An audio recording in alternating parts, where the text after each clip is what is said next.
So here we are at the Circuit Monteblanco outside Sevilla, Spain for the 2015 BMW S1000RR press intro. This is a world launch. We've got the media here from all over the place.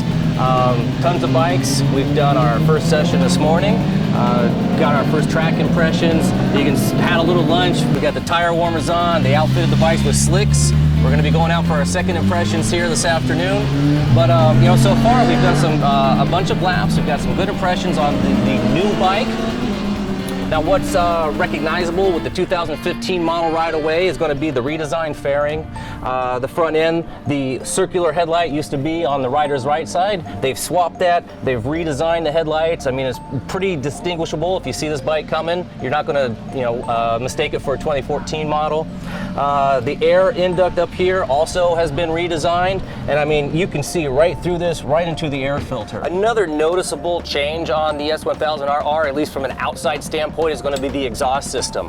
What BMW did for 2015 is they got rid of the under the bike chamber down here, and they put it all into the canister, the regular muffler up on this side. What that has done is decrease weight. It's also provided a better torque layout than what they had before. Now, this is the most significant changes that they've done to the S1000RR since it's come out. They did some minor upgrades in 2012. But what they've done is take a lot of what they've learned from the HP4 model and apply it to the RR. A lot of that is in electronics. What they've done with the models that we have here, this has got the full package on it. So you have the electronic suspension, you've got the extra ride modes. It comes, with the rain, the sport, and the race. But this with the extra ride modes, you've got the slick and the user. So the user mode is just German speak for custom mode. And what you can do with the custom mode is get in and set the traction control, the dynamic traction control, the ABS and everything to your personal preferences. Really cool. You've got the slick mode, and with this, it's kind of a base setting that you can use, and then go from there into your user mode, and then adjust these, and maybe go back to your slick mode. And that's what we're doing today, is kind of like finding out, from the slick to the user mode, what the differences are. Really cool, a big upgrade for that. We've talked about this with the Aprilia RSV4 for years, is that they had little paddle shifters down here where you can switch your traction control on the fly. That is now available with the new system from BMW.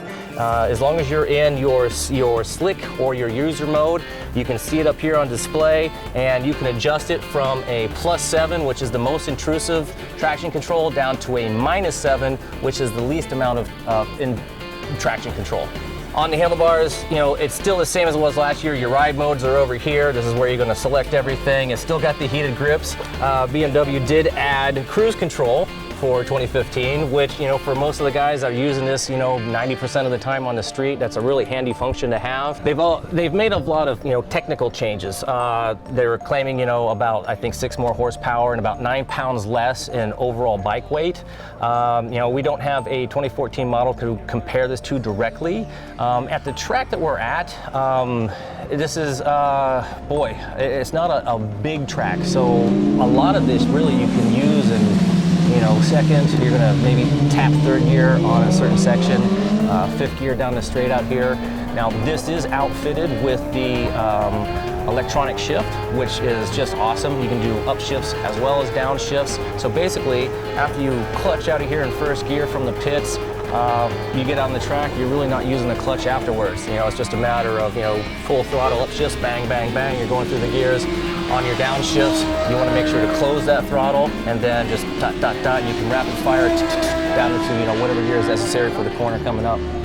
And speaking about the shifting, what's really nice on the S1000RR for you race guys out there, or even for, devout track day fans, it's really simple. If you want to go to a reverse GP pattern, you just take the linkage off of the front side of the shifter, move it back here, and voila, you got a race shifter. What they've done in the change-wise, the torque is pretty phenomenal. Like at a track like this, if you want, there's 2 or 3 hairpins here. If you want to go down in the first gear, you can, but really the drive you get out of second gear with the torque that they've brought out of the S1000 is just fantastic.